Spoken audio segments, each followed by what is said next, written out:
नमस्कार दोस्तों, आज हम क्वांटम यांत्रिकी एवं स्पेक्ट्रोस्कोपी बुक के यूनिट 4 ले रहे हैं, जिसका नाम है एटॉमिक स्पेक्ट्रोस्कोपी यानी chapter 5 application of quantum theory to atomic spectroscopy, quantum सिद्धांत के परमाणु स्पेक्ट्रमिकी के अनुप्रयोग। इसमें हम आज पिछले 5 साल के क्वेश्चन पेपर में जिस प्रकार से टॉपिक क्वेश्चन के रूप में बनकर आ रहा है उसको हम देखेंगे। यानी इसमें हम प्रत्येक टॉपिक को एक क्वेश्चन के रूप में पढ़ेंगे कि उस टॉपिक से रिलेटेड किस प्रकार के कितने क्वेश्चन बन सकते हैं। जैसे 2017 में किस प्रकार से आया हुआ है, 2016 में किस प्रकार से आया हुआ है, 2015 में किस प्रकार से आया हुआ है, सो ऑन। तो अभी हम इस काम की शुरुआत कर देते हैं। जैसे 2016 का पहले ले लें, ये सेक्शन ले लें पहले। इसमें हुन के नियम का कथन पूछा गया था। किसी उपकोष के विभिन्न कक्षकों में इलेक्ट्रॉन तभी युग्मित होते हैं जब उस उपकोष के सभी कक्षकों में एक एक इलेक्ट्रॉन भर गया हो। यह नियम हुन का अधिकतम बहुलता का नियम कहलाता है। जैसे एस कक्षक में जब दूसरा इलेक्ट्रॉन आएगा तो उसका युग्मन होगा। पी में जैसे चौथा इलेक्ट्रॉन आएगा तो उसका युग्मन होगा। सेकंड क्वेश्चन पूछा गया था पाउली के अपवर्जन का नियम। पाउली के अपवर्जन के नियमानुसार किसी भी परमाणु में किन्हीं दो इलेक्ट्रॉनों की चारों क्वांटम संख्याओं के मान समान नहीं हो सकते। दो इलेक्ट्रॉन यानी जैसे हम पी की बात कर लें या एस की बात कर लें, जैसे यहाँ पर हम हीलियम का एग्जांपल ले लें तो हीलियम में जैसे एन एल एम के मान तो समान है, लेकिन एस के मान क्या है, भिन्न है। यह दे रखा एल एन का मान समान भी हो जाए लेकिन एस का मान सदैव भिन्न होगा। इसे हम हीलियम के एग्जाम्पल के द्वारा स्पष्ट कर सकते हैं। उसके बाद बी सेक्शन का हमें क्वेश्चन पूछा गया था, जिसमें कोणीय संवेग के क्वांटीकरण पर संक्षिप्त टिप्पणी लिखिए। एक कण के कोणीय संवेग से संबंधित एल कैप स्क्वायर तथा एल कैप जेड के केवल वियुक्त मान ही संभव हो सकते हैं, अर्थात एल कैप स्क्वायर तथा एल जेड कैप के आइगन मान समीकरण के अनुसार, आइगन मान जो समीकरण है उसके अनुसार हम एल व एल स्क्वायर में इस प्रकार से संबंध लिखते हैं, जो कि एक पूरा डेरिवेशन है जिसकी बात हम यहाँ पर नहीं करेंगे। यह इक्वेशन आप सीधे याद रख लीजिए। इक्वेशन क्या है, L square Y is equal to L कोष्टक 1 plus L H cross square Y. यहाँ से एल स्क्वायर की यदि हम वैल्यू लें केवल वाई को छोड़कर, यानी केवल यहाँ से हम केवल ऑपरेटर लेना चाहे तो हमारे पास ऑपरेटर ये आएगा। और इसके अलावा हम यहाँ पर इसका परिणाम ले लें तो एल इज इक्व टू हमारे पास यह वैल्यू आएगी। और second L Z Y is equal to M L H cross Y, यह भी एक डेरिवेशन है जिसको हम यहाँ पर केवल ले रहे हैं, डेरिवेशन नहीं करेंगे इसका। यानी एल जेड को हम ऑपरेटर के रूप में ले तो L Z equal to M L H cross आएगा। और एल की वैल्यू हम जानते हैं कि 0 1 2 3 सो ऑन होती है। और एम एल का मान माइनस एल से प्लस एल तक होता है। जब हमारा एल 0 तो कैपिटल एल भी 0 होगा। यानी यहाँ पर मैं एल की वैल्यू 0 रखूँ तो कैपिटल एल 0 होगा और यहाँ एल जेड भी 0 होगा। एल जेड 0 क्यों होगा, क्योंकि यहाँ पर एम एल की वैल्यू हमारे क्या हो रही है, 0 हो रही है। एम एल हमारी क्या है, चुंबकीय क्वांटम संख्या है और एल हमारी द्विघंसी क्वांटम संख्या है। जैसे एल इज इक्व टू 1 होगा तो यदि मैं यहाँ पर एल इज इक्व टू 1 रखूँ तो कैपिटल एल मेरे पास आएगा H cross under root of 2। अब एम एल की वैल्यू मेरे पास मैं जानता हूँ माइनस एल से प्लस एल तक होती है। माइनस एल यानी -1 से +1 तक। इसके मध्य मेरे पास कितनी वैल्यू आएगी, एक तो -1 आएगा, एक 0 आएगा, एक +1 आएगा। यहाँ से एल जेड की वैल्यू मेरे पास आ जाएगी माइनस एच क्रॉस 0 प्लस का एच क्रॉस। अब एल इज इक्व टू 2 है तो मेरे पास यहाँ से कैपिटल एल की वैल्यू आएगी H cross under root of 6। और एम एल की मेरे पास वैल्यू कितनी होगी, -2 से +2। -2 से +2 के मध्य मेरे पास वैल्यू होगी -2 होगी और -1 होगी 0 1 2। तो यह वैल्यू यदि मैं यहाँ पर पुट करूँ तो मेरे पास एल जेड की वैल्यूज़ आएगी। L Z is equal to -2h cross -h cross 0h cross 2h so on.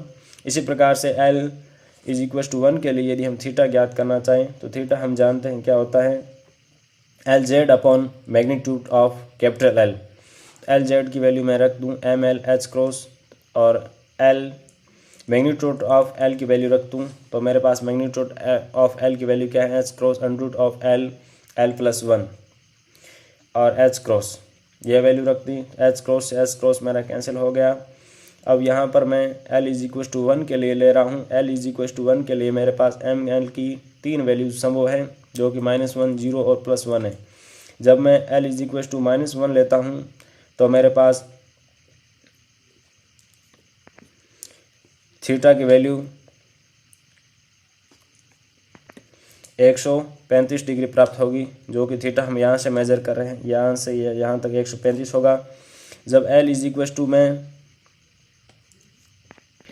दोस्तों यहाँ पर l=1 तो हम फिक्स ले रहे हैं, लेकिन यहाँ पर वैल्यू एक्चुअली किसकी चेंज हो रही है, ml की वैल्यू चेंज हो रही है। जब ml=+1 लेंगे तो हमारे पास cos थीटा 1/√2 आएगा, यानी वो cos 45 आएगा, जो कि कहाँ से कहाँ तक है, यहाँ से यहाँ तक है ये वैल्यू। यानी ये किसके लिए है, cos इनवर्स 1/√2 के लिए, और यह किसके लिए है, cos इनवर्स -√1/2 के लिए। यहाँ पर माइनस में हमने ml=-1 लिया, जो कि यहाँ से, और 0 के लिए सीधी स्ट्रेट प्राप्त होगी। इसे हम स्पेस क्वांटिजेशन भी कहते हैं, यानी दिक् क्वांटीकरण। यदि हमें क्वेश्चन पूछ लिया कि आप दिक् क्वांटीकरण को स्पष्ट कीजिए, तो यह सारा करके हम इसको इस प्रकार से दर्शा देंगे। तो यहाँ पर एक और क्वेश्चन हमारा हो रहा है इसके साथ साथ कि दिक् क्वांटीकरण किस प्रकार से होता है इलेक्ट्रॉन का, और इस प्रकार से हमने यहाँ पर हम देखते हैं तो एक्चुअली किसका क्वांटीकरण हो रहा है, एल हमारा क्या है, कोणीय संवेग। तो हम कह सकते हैं कि कोणीय संवेग का क्वांटीकरण इस प्रकार से हम स्पष्ट कर सकते हैं, जिसके लिए हमने किसको लिया, आइगन मान समीकरण को लिया, जिसमें आइगन मान समीकरण एक तो L² के फॉर्म में इस प्रकार से होता है, LZ के फॉर्म में इस प्रकार से होता है, और बाकी हमने वैल्यू रखी L की 0, 1, 2, और हम जानते हैं ml की वैल्यू -1 से +1 के लिए होती हैं। अलग अलग वैल्यू के जब हम मान निकालते हैं तो हमारे पास कुछ वैल्यूज़ प्राप्त होती हैं। उन वैल्यूज़ के आधार पर हम cos थीटा निकालते हैं, और cos थीटा के आधार पर हम यह दर्शा सकते हैं। और जो हमारी यह रेडियस है यहाँ से यहाँ तक, यह रेडियस किसके इक्वल टू होगी, इसके इक्वल टू होगी h×√2 है, ये हमारा रेडियस को शो कर रहा है। यानी एक सर्किल है जिसकी रेडियस क्या है, h×√2। जैसे l=2 लेंगे तो इसकी रेडियस क्या होगी, h×√6 होगी। अब नेक्स्ट क्वेश्चन ले लेते हैं दोस्तों। हो सकता है ये वीडियो थोड़ा लेंथी बन जाए, लेकिन अच्छा बनाने की मैं कोशिश कर रहा हूँ। अब उसके बाद बी सेक्शन का जिसमें हमें पूछा गया कि 4 क्वांटम संख्या क्या हैं, LS युग्मन, जिसे हम नहीं करेंगे, SPDF संकेतक, वह वर्ण नियम को समझे। वर्ण नियम भी अभी हम नहीं करने वाले, अभी हम केवल 4 क्वांटम संख्या ले रहे हैं। 4 क्वांटम संख्या पहले जान लेते हैं कि क्वांटम संख्या किसे कहते हैं। क्वांटम संख्या किसी परमाणु में इलेक्ट्रॉन की उपस्थिति तथा ऊर्जा, जैसे नाभिक से दूरी, कक्षक की आकृति, अभिविन्यास तथा चक्रण आदि की दिशा को निरूपित करने के लिए जिन संख्याओं की आवश्यकता होती है वे क्वांटम संख्या कहलाती है। अर्थात हम कह सकते हैं वे संख्या जो परमाणु की स्थिति और ऊर्जा की जानकारी देती हैं क्वांटम संख्या कहलाती हैं। क्वांटम संख्याओं के प्रकार, पहली क्वांटम संख्या हमारी मुख्य क्वांटम संख्या, जिसे हम n से प्रेजेंट करते हैं। दूसरी द्विघांसी, या इसे हम कह सकते हैं, अब सेकंड है जिसे हम द्विघांसी क्वांटम संख्या कहते हैं, जिसे l से प्रेजेंट करते हैं हम। तीसरी चुंबकीय क्वांटम संख्या, जिसे m से दर्शाते हैं। चौथी चक्रण क्वांटम संख्या, जिसे हम s से दर्शाते हैं। अब जान लेते हैं मुख्य क्वांटम संख्या क्या है। मुख्य क्वांटम संख्या इलेक्ट्रॉन किस कक्षा में है यह बताती हैं, कक्षा की कितनी ऊर्जा है, इलेक्ट्रॉन की कक्षा की त्रिज्या कितनी है, और इसे n से दर्शाते हैं। n=1, 2, इसे n=1, 2 से परिभाषित कक्षाओं को क्रमशः हम capital L, small l, m, capital M, capital K, capital L, capital M, capital N से कक्षा से हम नामकरण करते हैं इसका। अब सेकंड बात आती है हमारी द्विघांसी क्वांटम संख्या की, जिसे हम l से दर्शाते हैं। यह इलेक्ट्रॉन किस उप कक्षा में है, इसे हम l से दर्शाते हैं। इसका मान 0 से n-1 तक होता है। इलेक्ट्रॉन का कोणीय संवेग कैपिटल L=h×√l कोष्ठक l+1 प्राप्त कर सकते हैं। यानी इसके द्वारा हम किसी भी इलेक्ट्रॉन का कोणीय संवेग प्राप्त कर सकते हैं। तीसरी हमारी क्वांटम संख्या चुंबकीय क्वांटम संख्या, वह संख्या जो इलेक्ट्रॉन कक्षा तल की स्थिति को प्रकट करती हैं चुंबकीय क्वांटम संख्या कहते हैं। इसे हम स्मॉल m से दर्शाते हैं। यह द्विभाजक क्वांटम संख्या पर निर्भर करती है, यानी यह क्वांटम संख्या किस पर निर्भर करती हैं, इस पर। इसके लिए -L से +L तक मान होते हैं, जबकि मूल मान 2L+1 होता है। जब L = 1 है तो हमारी चुंबकीय क्वांटम संख्या, यानी इसे हम ml भी लिख सकते हैं, का मान -1 0 +1 होगा, यानी 3 वैल्यू प्राप्त होगी। अब उसके बाद बारी आती है हमारी सकर्ण क्वांटम संख्या की।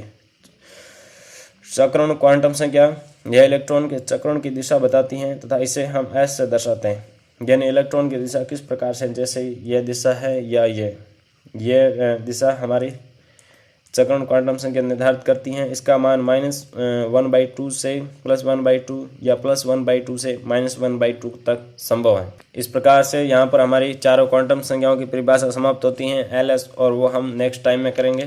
उसके बाद दोस्तों एक बहुत ही महत्वपूर्ण एग्जाम की दृष्टि से और समझने की दृष्टि से भी हमारा है स्टर्न-गर्लक प्रयोग। इसमें किस प्रकार के क्वेश्चन आए हुए हैं पिछले पेपरों में, लगभग ये 1 साल को छोड़कर लगभग रिपीट हो रहा है। जैसे यहाँ तो 3 साल तक रेगुलर रिपीट हो रहा है, तो लेकिन इसमें थोड़ा चेंज किया जा रहा है। जैसे 2016 में आया था, स्टर्न-गर्लक प्रयोग को समझाइए व सिद्धांत दीजिए, इस प्रयोग के महत्व को समझाइए। अब 2016 और 17 में तो सेम ही है, 2015 में इसमें चेंज कर दिया गया। सिद्ध करो कि स्टर्न-गर्लक प्रयोग इलेक्ट्रॉन स्पिन की पुष्टि करता है। 2013 में यह तो पूछा गया ही था कि स्टर्न-गर्लक प्रयोग को समझाइए, और इसके साथ यह पूछा गया कि यह किस प्रकार इलेक्ट्रॉन की स्पिन कोणीय संवेग को दर्शाता है। अब इसमें 2 चीज़ें हैं कि पहला इसका सिद्धांत क्या है और उसके बाद इसका सेट ऑफ क्या है। चलो हम इसे पढ़ लेते हैं। यह किस प्रकार से इलेक्ट्रॉन सन 1922 में स्टर्न और गर्लक ने परमाणु के चुंबकीय द्विध्रुव आघूर्णों को ज्ञात करने के लिए प्रयोग किया। इस प्रयोग के परिणामों की व्याख्या इलेक्ट्रॉन स्पिन की अवधारणा से की गई। स्टर्न और गर्लक का प्रयोग था, उसकी व्याख्या करने के लिए किसको काम में लिया गया, इलेक्ट्रॉन की स्पिन की अवधारणा को। इसीलिए हम इसे क्या कहते हैं, स्टर्न गर्लक का इलेक्ट्रॉन स्पिन का सिद्धांत। इसका सिद्धांत हम यहाँ पर एक्सप्लेन करेंगे। बोर का परमाणु मॉडल के अनुसार इलेक्ट्रॉन नाभिक के चारों ओर भिन्न भिन्न कक्षाओं में गति करते हैं। वर्ताकार कक्षा में परिभ्रमण करता हुआ इलेक्ट्रॉन एक धारा लूप के तुल्य होता है। यदि कक्षा की त्रिज्या r तथा इलेक्ट्रॉन का वेग v है तथा तब कक्षा में इलेक्ट्रॉन की गति के कारण तुल्य धारा I = EV/2πr, जिसकी वैल्यू हम इस प्रकार से ज्ञात करते हैं, T = 2πr/v होता है, यानी समय I = Q/T होता है। जब यहाँ पर हम T और E की वैल्यू रखते हैं, Q की वैल्यू रखते हैं, तो हमारे पास यह प्राप्त होता है। हम जानते हैं कि प्रत्येक इलेक्ट्रॉन पर आवेश कितना होता है, E होता है, होगी। तथा परमाणु का चुंबकीय द्विध्रुव आघूर्ण हम जानते हैं कि इसके तुल्य होता है करंट इनटू एरिया। यहाँ पर करंट हमारी I है, I की वैल्यू रख देंगे, और एरिया हमारा किसी भी वृत्त के लिए πr² होता है। तो यहाँ पर हम वैल्यू पुट कर दें तो हमारे पास म्यू, इसे म्यू से भी लिख सकते हैं आप चुंबकीय द्विध्रुव आघूर्ण को, और m से भी लिख सकते हैं, जिसकी वैल्यू हमारे पास आती है EV/2। अब ऊपर नीचे m से मल्टीप्लाई करवा देते हैं तो हमारे पास VRM किसके तुल्य है, हमारा कोणीय संवेग के, तो इसे हम L से लिख सकते हैं, यानी इसकी फाइनल वैल्यू आ जाती है EL/2m। यहाँ पर हम देख सकते हैं कि हमारे पास कक्षीय चुंबकीय आघूर्ण, द्विध्रुव आघूर्ण तथा कक्षीय कोणीय संवेग में यह इस प्रकार का संबंध प्राप्त होता है। यदि हम यहाँ पर ऊपर नीचे S× से मल्टीप्लाई करवा दें तो हमारे पास यह बन जाएगा -μb। μb किसके तुल्य है, E/S। यहाँ पर माइनस हमने क्यों लिया, क्योंकि ऊपर तो हम मैग्नीट्यूड ले रहे थे, यहाँ पर इसको जब हमने सदिश फॉर्म में दिखाया तो हम जानते हैं कि इलेक्ट्रॉन का आवेश माइनस में होता है, इसीलिए हमने यहाँ पर माइनस लिया है। तो μb हमारे पास बन जाता है EH/2m, जो कि किसके तुल्य है, हमारे बोर मैग्नेट्रॉन के तुल्य है। अब capital L = H √(small l) (small l+1), यह हम जानते हैं। यदि यहाँ पर हम एल की वैल्यू पुट कर दें इस इक्वेशन में। इस इक्वेशन को हमने माना इक्वेशन नंबर 1 दे दिया, इसको इक्वेशन नंबर 2 दे दिया। तो इक्वेशन फर्स्ट एंड सेकंड से हमारे पास mu L vector is equal to H cross upon 2m और अंडर रूट ऑफ दिस प्राप्त होता है। यानी हम इसे लिख सकते हैं mu B is equal to mu B multiply with this, और म्यू बी हम जानते हैं कि E H cross upon 2m है। इसी प्रकार से भी हम लिख सकते हैं। और जब हम म्यू बी की वैल्यू ज्ञात करते हैं तो यह वैल्यू प्राप्त होती है जिसे हम बोहर मैग्नेट्रॉन कहते हैं। अब यहाँ पर स्थितिज ऊर्जा लें तो स्थितिज ऊर्जा का मान चुंबकीय द्विध्रुव आघूर्ण तथा चुंबकीय क्षेत्र के डॉट प्रोडक्ट के तुल्य होता है। तो हमने अभी यहाँ पर चुंबकीय द्विध्रुव आघूर्ण का मान ज्ञात कर लिया है, जिसकी वैल्यू पुट करते हैं। चुंबकीय द्विध्रुव आघूर्ण का मान हमने ज्ञात किया E/2m एल वेक्टर।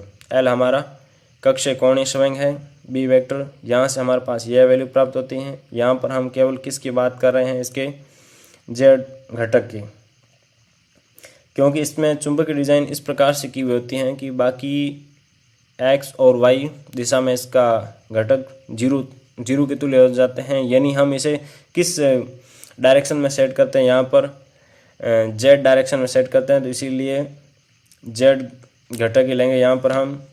तो एल जेड, इसका एल का जेड घटक लिया एल जेड। अब हम जानते हैं कि L Z is equal to हमारा क्या होता है, अभी हमने पहले देखा एम एल एच क्रॉस होता है।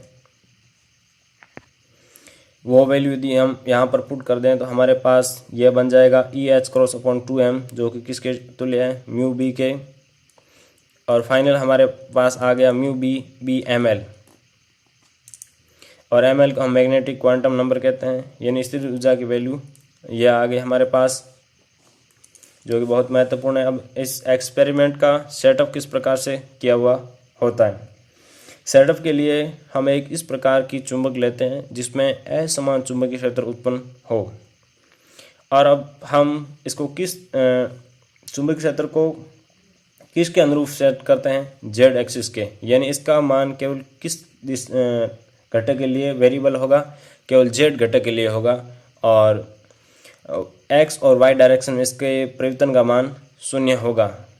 तो यहाँ पर जैसे delta B Z upon delta Z not is equal to 0, but delta B X upon delta X is equal to 0, delta B Z upon delta Y is equal to 0, then F X F Y 0 हो जाएगा। क्योंकि हम जानते हैं कि हमारा चुंबकीय द्विध्रुव आघूर्ण पर लगने वाला बल उसकी स्थितिज ऊर्जा में परिवर्तन के तुल्य होता है, और स्थितिज ऊर्जा हम जानते हैं कि इसके तुल्य होती है minus mu B dot B vector, minus mu vector dot B vector के तुल्य होते हैं। यदि यहाँ पर हम डेल्टा की वैल्यू रखते हैं, यानी डेल्टा ऑपरेटर को यदि हम यहाँ पर ऑपरेट करा दें तो यह वैल्यू आएगी। यानी यहाँ पर एक्स का घटक हमारे पास यह आ रहा है, एक्स के घटक की यदि हम यहाँ पर वैल्यू पुट करें तो हमारा चुंबकीय द्विध्रुव आघूर्ण कांस्टेंट है, इसमें परिवर्तन नहीं होगा। परिवर्तन केवल किस में हो रहा है, यहाँ पर चुंबकीय क्षेत्र में। तो इसे हम इस प्रकार से लिख सकते हैं, म्यू को बाहर ले सकते हैं, म्यू वेक्टर को, और यहाँ पर यह भी माइनस है और यह भी माइनस है जो यू है, तो यह माइनस माइनस प्लस हो जाएगा। फाइनल हमारे पास यहाँ यह वैल्यू प्राप्त होती है mu vector delta B Z upon delta X के कैफ, जो कि 0 है। इस प्रकार y के लिए हमारे पास यह प्राप्त होता है, वो भी 0 है। हमारे पास केवल किसकी वैल्यू प्राप्त होगी, एफ जेड की वैल्यू प्राप्त होगी। एफ जेड की वैल्यू के कैफ और बी जेड हैं, तो हम यू वेक्टर और के कैफ को किसके फॉर्म में लिख सकते हैं, U Z is equal to लिख सकते हैं। यह हम जानते हैं क्योंकि के कैफ डॉट के कैफ 1 होगा, जे कैफ डॉट के कैफ 0 होगा, और आई कैफ डॉट के कैफ भी 0 होगा। यहाँ से यह वैल्यू प्राप्त आगे हमारे पास प्राप्त होती हैं। U Z is equal to U vector cross dot के कैफ। इस वैल्यू को यहाँ पर पुट किया तो हमारे पास एफ जेड की यह फॉर्म प्राप्त हुई। हमारे पास यहाँ से बल का घटक मिल चुका है। अब हम नेक्स्ट स्टेप में बात करेंगे। तो यहाँ पर हम न्यूटन की गति के नियम से जानते हैं कि S is equal to 1/2 AT square और ए इज इक्व टू हम जानते हैं एफ जेड अपॉन एम, यानी बल इज इक्व टू हमारा क्या होता है एम ए होता है। लेकिन यहाँ पर केवल बल किस दिशा में वेरिएबल है, जेड दिशा में, जो कि अभी हमने प्रूव किया है। तो इन वैल्यूज़ को यदि यहाँ पर पुट कर दें, एस हमारा यहाँ पर क्या है डिस्प्लेसमेंट है, विस्थापन है। विस्थापन Z is equal to 1/2 F Z upon M T square और टी की वैल्यू हम जानते हैं कि एल अपॉन वी, यानी कितनी लेंथ तक वो चेंज हो रहा है, उसकी वेलोसिटी कितनी है पार्टिकल की। ये वैल्यूज़ पुट करते हैं तो हमारे पास विस्थापन यह आ जाता है, जो कि यहाँ पर हम एक्स्ट्रा में ले रहे हैं। हालांकि ये क्वेश्चन पूछा नहीं गया है, लेकिन हम एक्स्ट्रा में ऐसे ही प्रूव कर रहे हैं। और म्यू इज इक्व टू हम जानते हैं ई अपॉन 2m एल होता है और mu Z is equal to E upon 2m L Z होगा। एल जेड की वैल्यू हम जानते हैं ml/h क्रॉस होती हैं, जो कि हमने यहाँ पर पुट कर दी। और हम यह भी जानते हैं कि ml is equal to 2l + 1 is equal to 2 है। क्योंकि 2 क्यों लिया हमने, क्योंकि जो इस एक्सपेरिमेंट में लाइनें बन रही हैं वो कितनी लाइनें बन रही हैं, 2 लाइनें बन रही हैं। ये देख लीजिए, एक ये लाइन, एक ये, दो अलग अलग सेपरेटली लाइन है। तो यहाँ पर मैग्नेटिक क्वांटम नंबर की संख्या कितनी हो गई, 2 हो गई। यहाँ से एल इज इक्वल टू हमारे पास 1/2 प्राप्त होता है। और इससे हमें निष्कर्ष यह निकलता है कि यह अपूर्णांक मान क्वांटम यांत्रिकी में कोणीय संवेग के क्वांटीकरण से प्राप्त प्रतिबंध एल इज इक्वल टू 0, 1, 2, 3 से मेल नहीं खाता है। अंततः ईस्टर्न गलरक प्रयोग के परिणामों की उपरोक्त व्याख्या अधूरी है। चांदी के लिए प्राप्त 2 लाइनों के परिणाम को समझने के लिए इलेक्ट्रॉन स्पिन की कल्पना की गई। यानी यह हमारे जो क्वांटीकरण का प्रतिबंध होता है, जिसमें हम एल इज इक्वल टू 0, 1, 2, 3 लेते हैं, उसको यह सेटिस्फाइड नहीं करा। इसीलिए इसकी व्याख्या करने के लिए हमने किसकी कल्पना की, इलेक्ट्रॉन स्पिन की, जो कि इसका रिजल्ट है। अब उसके बाद नेक्स्ट क्वेश्चन हमारा आता है बोर मैग्नेट्रॉन क्या है। माना कक्षा की त्रिज्या r जिसमें इलेक्ट्रॉन v वेग से गति कर रहा है, जो कि अभी हमने देखा है। यहाँ से m की वैल्यू लेंगे और इसको म्यू भी लिखेंगे। म्यू भी हमारा क्या है बोर मैग्नेट्रॉन, इसकी वैल्यू आप याद रख लें। तो यदि इस प्रकार का क्वेश्चन आए तो ये पहले वाले क्वेश्चन से रिलेटेड है, लेकिन बस इसमें क्या चेंज किया दिया है, ये क्वेश्चन चेंज कर दिया कि आप बोर मैग्नेट्रॉन, जो कि यदि पहले वाले क्वेश्चन आ रहा है तो हम आसानी से यह कर सकते हैं। अब पहले जैसे हम यह भी कर चुके हैं कि आकाश कक्षीय कोणीय संवेग क्वांटीकरण से क्या तात्पर्य है, जैसे उसका क्वांटीकरण हमें दिखाना है, जिसके लिए हमने आइगन के समीकरण लिए, जो कि पहले हमने ज्ञात किए थे, यानी इसका डेरिवेशन किया है। हमने यहाँ पर केवल फॉर्मूला पुट करना है और उनकी अलग अलग वैल्यूज़ पुट करनी है, जहाँ से हमारे पास एल की वैल्यू आएगी, ml की वैल्यू आएगी। और यहाँ पर हमें किसके लिए दे रखा है, एल इज इक्वल टू 2 के लिए पूछा है। पहले अभी हमने एल इज इक्वल टू 1 के लिए किया था। एल इज इक्वल टू 2 के लिए हमारे पास capital L is equal to h cross √6 आएगा, यानी यहाँ पर जो सर्किल बनेगा उसकी रेडियस यह होगी। और यहाँ से हमारे पास ml की वैल्यू कहाँ से कहाँ तक आएगी, -2 से +2 तक आएगी, यानी एल जेड की वैल्यू यदि यहाँ पर ml की वैल्यू रखें तो एल जेड की वैल्यू हमारे पास -2h cross -h cross 0h cross 2h cross आएगी। इन वैल्यूज़ को यदि यहाँ पर हम पुट कर दें तो हमारे पास यह जो आकृति बनेगी इसे हम क्या कहते हैं, आकाश कक्षीय कोणीय संवेग क्वांटीकरण कहते हैं।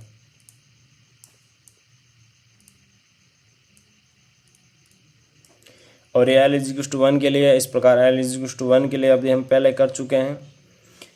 देखें तो यहाँ पर केवल हम किसकी वैल्यू चेंज करें, एल की वैल्यू, बाकी दोनों क्वेश्चन एक ही हैं। अब नेक्स्ट टॉपिक हमारा आता है स्पिन कक्षा अनोनिक क्रिया। इसमें 2013 का ले ले, 2013 में हमें पूछा गया था स्पिन कक्षा अनोनिक क्रिया और स्पेक्ट्रमी रेखाओं की सूक्ष्म संरचना को समझाइए। यहाँ पर 2 महत्वपूर्ण चीज़ें, एक तो सूक्ष्म संरचना और एक स्पिन कक्षा अनोनिक क्रिया। यही सेम क्वेश्चन 2017 में हमें पूछा गया था। चक्रण कक्षा युग्मन तथा स्पेक्ट्रमी रेखाओं की सूक्ष्म संरचना पर टिप्पणी लिखिए। 2015 में इस प्रकार से पूछा गया, पर चक्रण कक्षा युग्मन से आप क्या समझते हो। परचक्रण कक्षा युग्मन में एक S स्तर तथा P स्तर पर क्या प्रभाव होते हैं, समझाइए। 2012 में पूछा गया परचक्रण कक्षा युग्मन से आप क्या समझते हो, परचक्रण कक्षा युग्मन से S स्तर तथा P स्तर पर क्या प्रभाव पड़ेगा, समझाइए। क्वेश्चन एक ही है, इसका क्वेश्चन अलग अलग मतलब क्वेश्चन लिखने का तरीका अलग अलग, लेकिन उसमें एक ही बात हो रही है। एक तो परचक्रण कक्षा युग्मन यानी स्पिन कक्षा अनुनीय क्रिया और एक स्पेक्ट्रमी रेखाओं की सूक्ष्म संरचना, इसे अभी हम एक्सप्लेन कर रहे हैं। मैं आशा करता हूं दोस्तों ये जरूर वीडियो आपके लिए हेल्पफुल रहा होगा। किसी परमाणु के इलेक्ट्रॉन की कक्षीय गति के कारण उत्पन्न चुंबकीय क्षेत्र तथा इलेक्ट्रॉन के स्पिन एंगुलर मोमेंटम के बीच अनुनीय क्रिया को परचक्रण कक्षा अनुनीय क्रिया या परचक्रण कक्षा युग्मन कहते हैं। यानी किन किन के मध्य अनुनीय क्रिया हो रही है, एक स्पिन एंगुलर मोमेंटम और दूसरा चुंबकीय क्षेत्र। दोस्तों वहाँ पर हम किसकी बात कर रहे थे, कक्षीय चुंबकीय आघूर्ण की बात कर रहे थे, तो उसको हम किससे लिख रहे थे, म्यू बी से लिख रहे थे, ध्यान दीजिए यहाँ पर। और यहाँ पर हम किससे लिख रहे हैं, म्यू एस से। अंतर किसका आया, इस स्मॉल नोटेशन का। तो यहाँ पर हम ले रहे हैं परचक्रण चुंबकीय आघूर्ण म्यू एस और चुंबकीय क्षेत्र म्यू वेक्टर, इसे हम वेक्टर भी लिखते हैं, वेक्टर लिखते अच्छा रहेगा। बी वेक्टर की अनुनीय क्रिया से इलेक्ट्रॉन की अंतरिक्ष स्थितिज ऊर्जा होगी। यहाँ पर दो अनुनीय क्रिया हो रही है, किस किस में, एक परचक्रण चुंबकीय आघूर्ण और एक बी वेक्टर। तो इसकी कुछ स्थितिज ऊर्जा होगी जिसे हम किससे लिखेंगे, एस एल, यानी ई एस एल समानुपाती minus mu S B vector dot product. तो यहाँ पर B vector is equal to हम जानते हैं कि 1/r delta V upon delta R cross V, इसका डेरिवेशन होगा, लेकिन यहाँ पर डेरिवेशन नहीं बात नहीं हो रही, यहाँ पर हम केवल सीधा फॉर्मूला लेंगे। और अब यदि मैं इसे ऊपर नीचे m से मल्टीप्लाई करवा दूँ तो मेरे पास r क्रॉस एम वी बन जाएगा, जो कि किसके तुल्य होता है, l वेक्टर के तुल्य होता है, यानी कक्षीय कोणीय स्वयं के तुल्य होता है।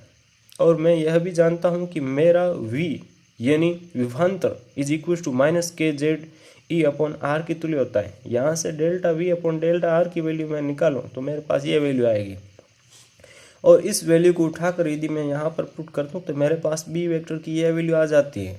जैसे मैंने इक्वेशन 2 दे दिया, इसे इक्वेशन मैंने 1 दे दिया।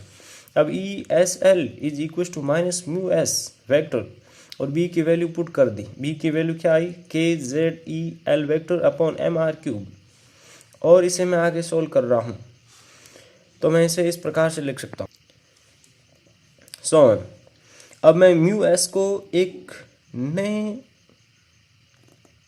कांस्टेंट के से पुट करूँगा, इसकी एक मैं नई वैल्यू पुट करूँगा, जो मैं कहाँ से ले रहा हूँ, फर्मी डीरेक समीकरण, जो कि किसके लिए लागू होती हैं, क्वांटम मैकेनिक्स के लिए। इसकी वैल्यू हम देखें तो किससे रिलेटेड हो रही है, जैसे म्यू एल के लिए हम क्या ले रहे थे, माइनस ई एल वेक्टर अपॉन 2m, और म्यू एस के लिए हम क्या लेंगे, minus E S vector upon 2m। बस यहाँ पर एक और चीज़ एक्स्ट्रा ले रहे हैं, वो क्या है, जी एस, जिसे यह एक कांस्टेंट है। यह वैल्यू पुट कर दे तो हमारे पास यह समीकरण आती है, यानी G S K Z E square S vector L vector upon 2m square R cube. इसे हम एक कांस्टेंट से लिख देंगे, और जी इज इक्वल टू हम जानते हैं फर्मी डीरेक समीकरण से जी इज इक्वल टू एस होता है, जी इज इक्वल टू 2 होता है, जो कि एक सैद्धांतिक मान है। इसकी वैल्यू हम पुट कर दें तो हमारे पास यह प्राप्त हुआ, और इसको हमने क्या लिख दिया, यह फंक्शन किसका है, यह कांस्टेंट है, यह कांस्टेंट, यह कांस्टेंट, यह कांस्टेंट, यह वेरिएबल किसका है, आर का। तो यह फंक्शन ऑफ आर लिख दिया हमने। तो फाइनल हमारे पास आ जाता है E S L is equal to function of R L vector dot L vector, जिसे हमने इक्वेशन 3 दे दिया। इस स्पिन कक्षा युग्मन के कारण इलेक्ट्रॉन की ऊर्जा स्तरों में अलग परिवर्तन हो जाता है। यहाँ पर किसका युग्मन हो गया, एस वेक्टर और एल वेक्टर का युग्मन हो गया। इससे इलेक्ट्रॉन की ऊर्जा स्तरों में अलग परिवर्तन हो जाता है। इस परिवर्तन के कारण L is equal to L naught is equal to 0 वाली ऊर्जा स्तर विभक्त होकर द्विगुणित हो जाती है। जो पहले L is equal to naught जिसमें यानी एल इज इक्वल टू 0 नहीं था, एल इज इक्वल टू 0 है वो विभक्त नहीं होगी, लेकिन जिसमें एल इज इक्वल टू 0 नहीं वो ऊर्जा स्तर विभक्त होकर द्विगुणित हो जाएंगे, यानी वो 2 लाइन विभक्त हो जाएगी जो कि पहले एक लाइन में थी इस नियम के अनुसार, यानी इस सिद्धांत के अनुसार, जिसके कारण इन ऊर्जा स्तरों से संक्रमण से प्राप्त स्पेक्ट्रम रेखाओं की सन्निकट द्विव रेखा संरचना प्राप्त होती है। इस स्पेक्ट्रम रेखाओं की सूक्ष्म संरचना कहते हैं, यानी फाइन स्ट्रक्चर कहते हैं। फाइन स्ट्रक्चर क्यों कहते हैं? क्योंकि जब हम इसे बहुत बहुत ध्यान से देखते हैं तब हम इसको पता कर सकते हैं कि यह यहाँ पर 2 संरचना आ रही हैं, यानी बिल्कुल एकदम फाइन संरचना बनेगी। अब इसकी हम गुणात्मक व्याख्या करना चाहें तो इसकी गुणात्मक व्याख्या हम इस प्रकार से कर सकते हैं। इलेक्ट्रॉन के कक्षीय कोणीय संवेग L वेक्टर तथा परचक्रण कोणीय संवेग S वेक्टर के योग से इलेक्ट्रॉन का कुल कोणीय संवेग। अब क्वेश्चन आ जाए कि कुल कोणीय संवेग ज्ञात कीजिए, तो आप क्या करेंगे? कक्षीय कोणीय संवेग और परचक्रण कोणीय संवेग दोनों को जोड़ देंगे। अब हम इसे सीधा तो ऐसे सरल कर नहीं कर सकते, हमारे पास वैल्यू किसकी है?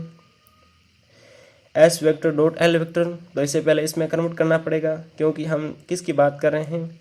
इन दोनों की अनुनिय क्रिया की बात कर रहे हैं। तो इसके लिए मैं इन दोनों को यदि मैं इसे J vector dot J vector कर दूं और इनकी वैल्यू पुट कर दूं तो मेरे पास ये आ सकता है, और इसकी वैल्यू मैं इस प्रकार से पुट कर सकता हूं। इसकी वैल्यू मैं यदि यहाँ पर पुट करूँगा यानी इक्वेशन नंबर 3 में, तो मेरे पास एक नई इक्वेशन प्राप्त होगी जहाँ से मैं इसके सॉल्यूशन प्राप्त कर सकता हूँ। सॉल्यूशन क्यों प्राप्त कर सकता हूँ? क्योंकि मैं J की भी वैल्यू जानता हूँ, L की भी वैल्यू जानता हूँ, S की भी वैल्यू जानता हूँ। अब L स्क्वायर की वैल्यू मेरे पास क्या होती हैं? L कोष्टक L plus 1 H cross square होती हैं। इसी प्रकार S स्क्वायर की वैल्यू दिस होती है, J की वैल्यू J स्क्वायर की वैल्यू दिस होती है। यानी यहाँ पर क्या चेंज कर रहे हैं? केवल हम यहाँ पर L के जगह S लिख रहे हैं, यहाँ पर L के जगह J लिख रहे हैं। J हमारी क्वांटम संख्या यानी कोणीय संवेग, और S स्पिन क्वांटम संख्या, और J कुल कोणीय संवेग क्वांटम संख्या है। यदि यहाँ पर S डॉट L वेक्टर का प्रत्याशा ले लें, यानी इसका माध्य ले लें, तो हम इसे इस प्रकार से लिख सकते हैं। अब मैं J स्क्वायर का माध्य जानता हूँ, यह होता है, L स्क्वायर का माध्य यह होता है, और S स्क्वायर का माध्य यह होता है। अभी हमने पहले लिखा है। इस कारण स्पिन कक्षा युग्मन के कारण इलेक्ट्रॉन की ऊर्जा में आने वाली परिवर्तन का प्रत्याशा मान होगा। इसे हम इस प्रकार से लिख सकते हैं। यहाँ पर हमने दोस्तों क्या किया है? S vector dot L vector की वैल्यू उठाकर किस में पुट की? हमारी जो ये पहले वाली समीकरण है इसमें यहाँ पर पुट कर दी, और यहाँ पर हम क्या ले रहे हैं? इसका प्रत्याशा ले रहे हैं, प्रत्याशा मान ले रहे हैं, यानी माध्य मान ले रहे हैं। तो पुट कर दे तो हमारे पास ESL का प्रत्याशा मान H क्रॉस स्क्वायर बाई 2, प्रत्याशा मान फंक्शन ऑफ FR, और ये वैल्यूज पुट कर दी। यहाँ पर अब यदि हम बात करें तो कुल कोणीय संवेग हमारा किसके तुल्य होता है? यहाँ हम कह सकते हैं कुल कोणीय क्वांटम संख्या जो होती हैं L और S के योग के तुल्य होती हैं, और ये कहाँ से कहाँ तक वेरी करती हैं? एक तो L प्लस S के योग के, और एक L माइनस S तक वेरी करती हैं। यह कब? जब ये दोनों समांतर हैं, और यह कब? दोनों L और S दोनों प्रति समांतर हैं। यानी इसके 2 ऊर्जा स्तर बन जाएंगे जब हमारा S इज इक्वल टू 0, तो विदाउट इंट्रैक्शन। लेकिन जब हमारे S की वैल्यू कुछ आ जाती हैं, S की वैल्यू जैसे कहाँ से कहाँ तक वेरी करती हैं? एक तो प्लस तक वेरी करती हैं और एक माइनस तक। लेकिन यहाँ पर हम केवल x की वैल्यू पुट कर रहे हैं, उसकी चिन्ह पर ध्यान नहीं दे रहे हैं। तो जैसे इसकी 2 वैल्यू बन जाएगी, एक L प्लस 1/2, एक L माइनस 1/2। यानी यहाँ पर जो हमारा कुल कोणीय संवेग है वो 2 भागों में विभक्त हो गया है, एक तो ऊपर एक नीचे, ड्यू टू LS इंटरसेक्शन। इसे हम क्या कहते हैं? LS इंटरसेक्शन कहते हैं। और इससे हम क्या कहेंगे? Fine structure. और फाइन स्ट्रक्चर को और आगे समझने के लिए हम इसकी ऑर्बिटल के आधार पर व्याख्या करेंगे। ऑर्बिटल के आधार पर व्याख्या करने के लिए जब हमारा L इज इक्वल टू 0 है तो S ऑर्बिट है। L is equal to 0 S orbit के लिए होता है, यानी हमारा J is equal to S है। देन ESL 0 बन जाएगा। ESL की वैल्यू कहाँ से आएगी? यहाँ से आएगी। यहाँ पर यदि हम J is equal to S put कर दें और L is equal to 0 put कर दें तो ये टोटल टर्म कैंसिल होकर ESL की वैल्यू हमें 0 देगी। उसके बाद हम सेकंड केस की बात करते हैं, जब हमारा L is equal to L naught is equal to 0 तो S की वैल्यू 1/2 और J की वैल्यू हमारे पास क्या हो जाएगी? L प्लस 1/2 से J is equal to L-1/2। जब हमारा J is equal to L+1/2 है तो इसकी वैल्यू पुट कर दे तो हमारे पास यह वैल्यू प्राप्त आती है जो कि एक प्रत्यास्था मान है। सेकंड के लिए हमारे पास प्रत्यास्था मान यह आता है माध्यमान ऑफ H×2 L+1 आता है।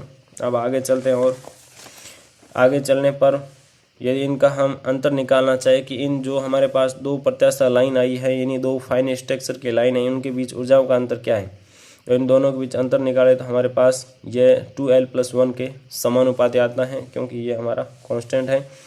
अब फाइन स्ट्रक्चर को हम कह सकते हैं कि LS स्पिन ऑर्बिटर के कारण कोई स्पेक्ट्रल लाइन दो भागों में विभाजित हो जाती हैं, यह विभाजन फाइन स्ट्रक्चर कहलाता है। इसकी और आगे व्याख्या करने के लिए हम सोडियम का एग्जाम्पल ले लें। सोडियम में हम जानते हैं इलेक्ट्रॉन किस में रहता है, S कक्षक में, लेकिन जब उसे हम एक्साइटेड करते हैं तो वो कक्षक 3p में चला जाएगा और 3p में जाते ही वो दो भागों में डिवाइड हो जाएगा L=1 के लिए। एक तो L+1/2 और यह किसके तुल्य होता है, जब ये L=+1/2 हो तो 2L+1 के तुल्य। तो यहाँ पर हम L की वैल्यू यहीं पुट करेंगे, यानी J हम जानते हैं क्या होता है L+S से L-S होता है। S की वैल्यू हम जानते हैं कि 1/2 होती है और यहाँ पर L की वैल्यू मैं 1 रखूँगा तो 3/2 आएगा, यहाँ पर L की वैल्यू 1 रखूँगा तो 1/2 आएगा, यानी ये दो भागों में विभाजित हो गई। अब यदि हम इलेक्ट्रॉन के एक्साइटेड में जाने की बात करें तो एक तो यहाँ से यहाँ तक जाएगा, एक यहाँ से यहाँ तक जाएगा और इन दोनों के मध्य ऊर्जा के अंदर ΔE है। तो जो यहाँ से यहाँ तक जाएगा ये D1, उसके लिए तरंगदैर्ध्य यह होगा 5897 एंगस्ट्रॉम और D2 5891 एंगस्ट्रॉम, दोनों के मध्य अंतर जो होगा 6 एंगस्ट्रॉम का अंतर होगा। तो ये इस प्रकार हमारे पास दो जो संरचना बनेगी पास पास आएगी उसे हम क्या कहेंगे, फाइन स्ट्रक्चर D1 D2। पर चक्रण कक्षा युग्मन से आप क्या समझते हैं, और ये 2015 में क्वेश्चन आया वो भी उसी का आंसर भी यही होगा। क्या समझते हैं, पर चक्रण कक्षा युग्मन से एक स्तर S तथा P स्तर पर क्या प्रभाव पड़ेगा, इसकी यह इस प्रकार से व्याख्या करने की यह प्रभाव पड़ेगा। अब नेक्स्ट स्टेप पर चलते हैं। नेक्स्ट स्टेप में हमें कहा गया है 2014 का क्वेश्चन है जिसमें इलेक्ट्रॉनों के कोणीय एवं चक्रणीय स्वयंगों के कारण उत्पन्न चुंबकीय आघूर्ण का व्यंजक प्राप्त करना है। इसके लिए स्पिन और चुंबकीय स्पिन एंड मैग्नेटिक मूवमेंट ले लें। एक इलेक्ट्रॉन पर कोई ऋण आवेश ऋण आवेश E- होता है। अंतः इसे ऋण आवेशित गोले के रूप में कल्पना कर पर चक्रण करता हुआ माना जाए, तब आवेश की गति के कारण गोले में तुल्य विद्युत धाराओं की कल्पना की जा सकती है तथा जिनके कारण चुंबकीय आघूर्ण उत्पन्न होगा। यह चुंबकीय आघूर्ण ms वेक्टर इलेक्ट्रॉन के पर चक्रण के समानुपाती होगा। यानी हम क्या कह रहे हैं, इलेक्ट्रॉन को हम एक ऋण आवेश मान सकते हैं। जब यह गोले में चक्कर लगाएगा तो उसके कारण तुल्य विद्युत धाराओं की कल्पना कर सकते हैं, यानी यह स्पिन करता हुआ माना जाएगा और उसके कारण तुल्य विद्युत धाराओं का उत्पन्न होगी। तुल्य विद्युत धाराओं के कारण चुंबकीय आघूर्ण उत्पन्न होगा और यह चुंबकीय आघूर्ण किसके तुल्य होगा, उस इलेक्ट्रॉन की पर चक्रण संख्या S के तुल्य होगा, समानुपाती होना चाहिए। तो यह लिख सकते हैं। यहाँ पर हम एक समानुपाती को संतुष्ट करने के लिए डायरेक्ट समीकरण से एक समानुपाती नियतांक लेंगे जिसकी वैल्यू जैसा कि हमने पहले भी लिया था -GS/E/2m होगा। और GS की वैल्यू हम जानते हैं कि सैद्धांतिक मान पर चक्रण घूर्णन के लिए 2 होगा। GS को हम कहते हैं, GS को पर चक्रण घूर्ण चुंबकीय अनुपात कहते हैं। इसको क्या कहते हैं, पर चक्रण घूर्ण चुंबकीय अनुपात कहते हैं। इसकी वैल्यू सैद्धांतिक रूप से 2 होती हैं, जो कि यदि हम यहाँ पर पुट करें तो हमारे पास यह वैल्यू आती है MS = E/ms वेक्टर तथा इससे ZX पर घटक, इसका ZX पर घटक यह होगा। और क्योंकि S के मान भिन्न भिन्न होते हैं, क्योंकि हम जानते हैं कि S के मान निम्न होते हैं +-1/2 H होंगे, तो यह वैल्यू यदि हम यहाँ पर पुट कर दें तो हमारे पास ये आएगा जिसे हम क्या कहेंगे, μB कहेंगे। और μB को हम जानते हैं क्या कहते हैं, बोर मैग्नेट्रॉन। क्वेश्चन को एक बार और पढ़ लेते हैं। क्वेश्चन में क्या कहा गया था हमें, क्वेश्चन में कहा गया था कि इलेक्ट्रॉन के कोणीय एवं चक्रणीय संवेगों के कारण उत्पन्न चुंबकीय आघूर्ण का व्यंजक कीजिए।